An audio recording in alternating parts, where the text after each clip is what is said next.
being a journalist for more than 4 decades, it has always been very easy to approach politicians, especially on a very high level. You know, they are eager to be, and I was working for the Swedish radio company.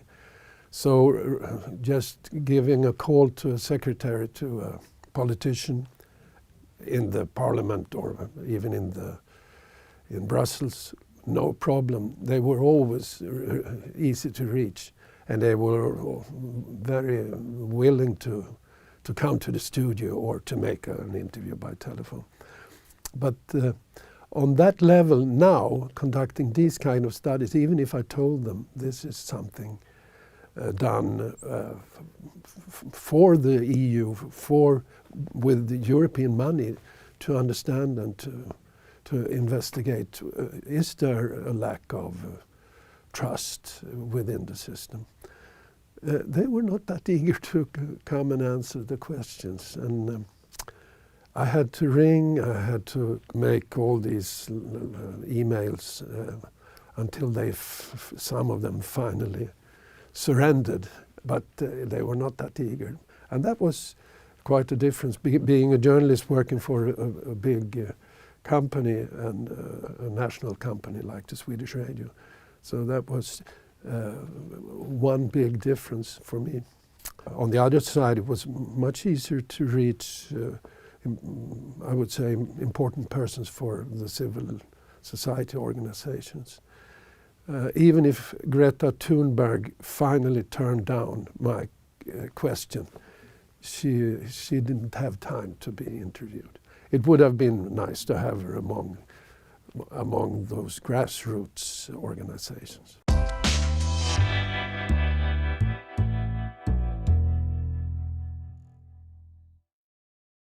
I would say all the 32 interviews I made, everybody said that trustworthiness is key to democracy.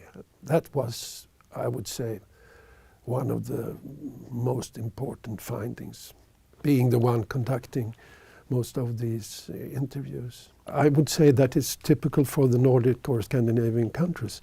That must be that there is respect for even people that have opposed political views or working for a partisan civil organization. Everyone did show a respect and honor, and said that even their most fierce opponents were honest and trustworthy. And that's something that, sticks out. I would say that the respect for the others, so to say, is very, very deep rooted. To explore that, because I mean there must be a backside of this willingness to compromise, willingness to respect each other. I mean, there is no real, would you say, fight between different ideas in the Swedish political landscape. I would say that this finding a common way to make this compromise, that is the backbone, I would say, and what makes the Scandinavian societies robust and even rigid, I would say. And that has, of course, a backside that when everybody wants to be agreeable to each other, then you don't, maybe there are things in the background that is really not showing itself.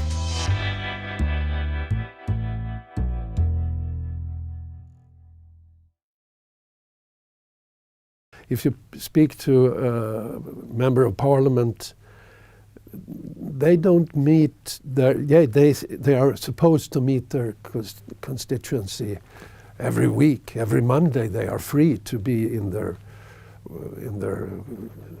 community. But talking to I was talking to a mayor in one quite big city in the center of Sweden. And he said that every Tuesday he went down to the local pub and had a few beers.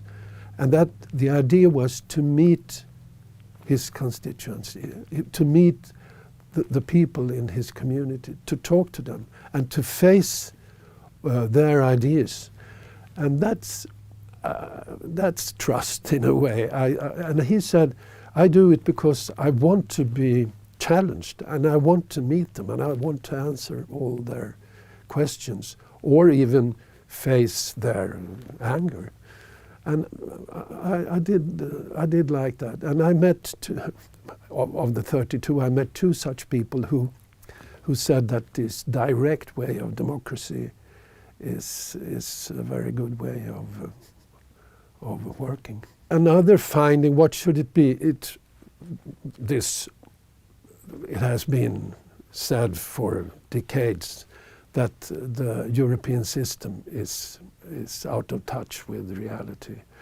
I mean, it was all constructed decades ago in a slower society with there were fewer actors, and nowadays it's not the lack of democracy that make people hesitant or that if trust is decreasing.